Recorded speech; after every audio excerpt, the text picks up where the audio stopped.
Okay, so today we're doing, I'm doing overhangs. I actually started yesterday. Well, the day before yesterday, I cut all these rafter tails. Um, I find the easiest way to do this. Other guys do it another way. Some other guys, I find it's easier to to scab a rafter tail on to the roof rafters instead of, like, okay, these are 16-foot roof rafters. If I was to buy 18 footers, right, the price per foot goes way up. Between 16 and 20 feet, the price per foot goes up. Between 20 and 24 feet, the price goes up higher. The price per foot, right, per lineal foot. And then anything over 24, of course, you pay a lot per foot for. Usually they're finger jointed once they get over 24 feet. Anyway, so that's, you might pay $5 more per rafter just for that extra 2 feet, for example. I don't know exactly, but you pay a lot more per foot.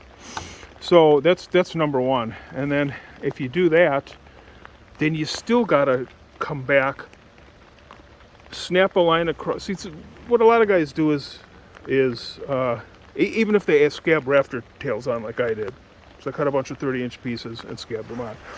Is they'll still scab them on. They'll run them a bit long. They'll snap a line across the top from one end to the other. Then they'll get their speed square. They'll find the plumb. They'll make a line, each one a plumb line, right? Because usually your rafters are cut plumb, so in case you put gutters someday. And then they'll take their saw. They're up on top of the wall, and they're taking their saw and they're cutting each one up. I find it's easier to put the rafter tail on each end of the house, or each end of the run that you're doing, right? So in this particular, because it's all one run, I do one here and one down on the other end of the house. I'll put this one on. I'll pound a nail in here right at the corner here at an angle, and then I'll do the same thing on the other end, and I'll string a line, not a chalk line, just a regular line. And so now the line is right here in the corner, and I pull it really, really tight to get any sag out. This is a 40-foot wall, so you're going to have some sag. You got to pull it really tight. So I'll pull it really tight, tie it off, and then I'll put like an 1/8-inch thick piece of wood under between the line and the corner here on each end. And what it does is it holds the line out about 1/8 of an inch from where you really want it. Okay, it'll give you the correct height, but it'll be out 1/8 of an inch. And the reason you want to do that is if you were to leave that line right on this corner here all the way down, and you were to start adding these, every time you touch that line a little bit, you're moving it. So you touch it a little bit here, maybe the next one, next thing you know, the line is way out from where you want it. So if you hold the line out, the correct height, but out 1/8 of an inch, I use 1/8 because it's easy. Then when you set each of these, you hold it at the same height before you nail it, but you hold it back 1/8 of an inch. You'll never touch that line, okay? So you never move the line, and you do that all the way on down, and that's what I do all the way on down. So you're holding it. It's a little tricky, obviously. If you're inexperienced, it's gonna take a little, to try to hold it with one hand, and then at least get one nail in there, and then you can always move the back end up and down, before you nail it to get it exactly where you want it. Anyway, and then I nail it off, and that's what I do all the way down. Now I'm ready to set the sub-fascia, which is the 2x4. We use in Texas. We use the 2x4 sub-fascia, and then usually a 1x6 for your finished fascia, which in my case is hardy 1x6. So anyway, so that's how I do it. Some guys, they like to snap a line and then make a pencil mark on one at a time and then cut them, and to me it's a headache. It's easier to snap a line, do it this way. Just hold it back from the line, and it turns out perfectly straight. If you're careful and go along slowly, it'll. So now, what I'm getting ready to do is put up the sub-fascia. Now I'm alone, so I have to do a little bit differently.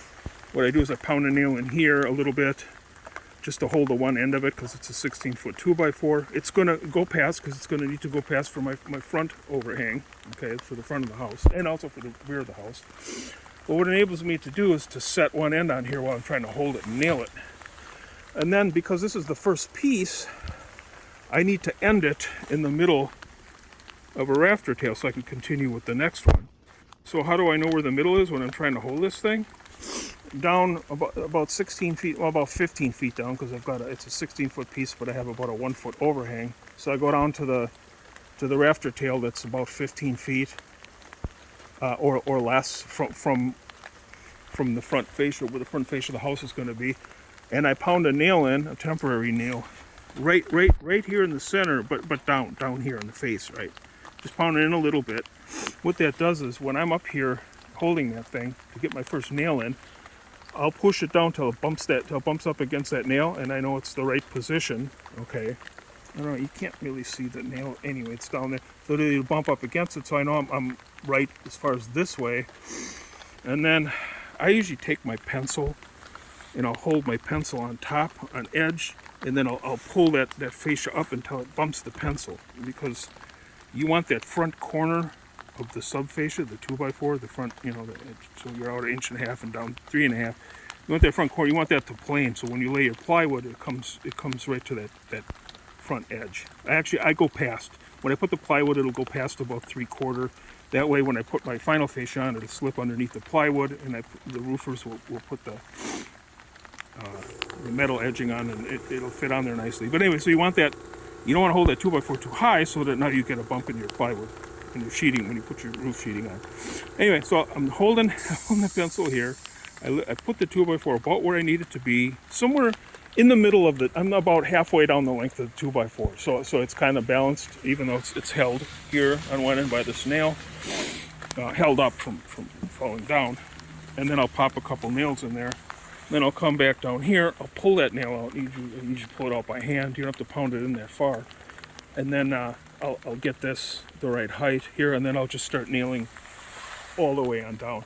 Put the next piece, do the same thing. That's how I do it, even alone. I mean, obviously, if you got a second guy, it's real easy. There's no pounding nails and all that. You got a guy in each end, boom, boom, boom. Okay, so I'm gonna get down off of here. It's raining a bit today, so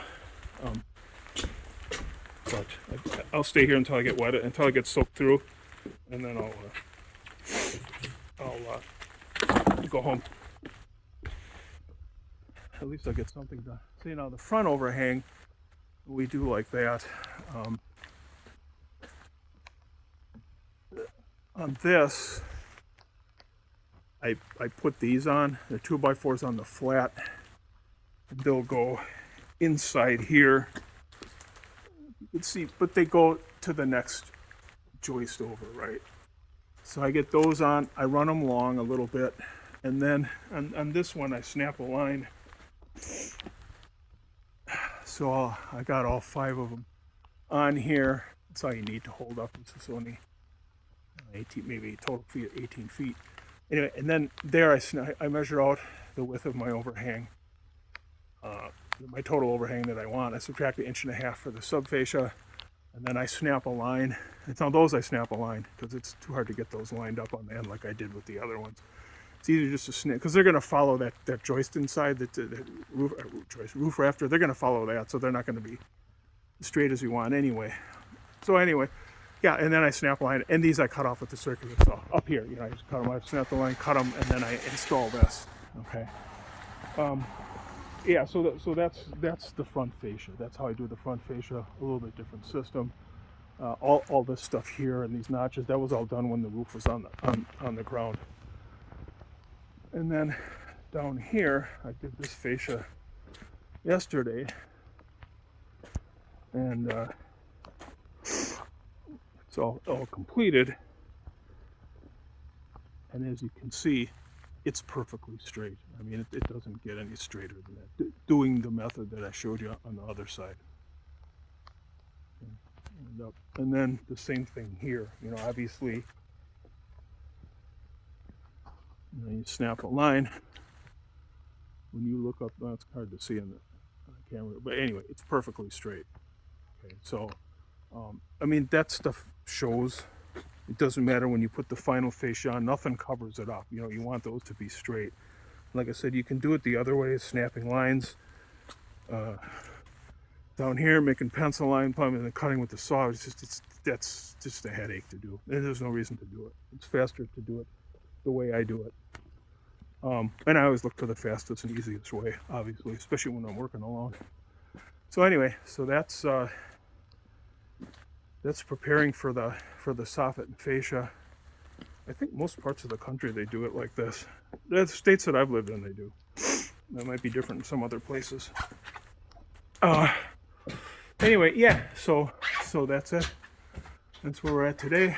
That's the next step. As soon as I get those completed, which if it wasn't raining today, they'd all be completed today. I've got the back of the house to do. I got to finish this side, finish it in the front here, and do the back.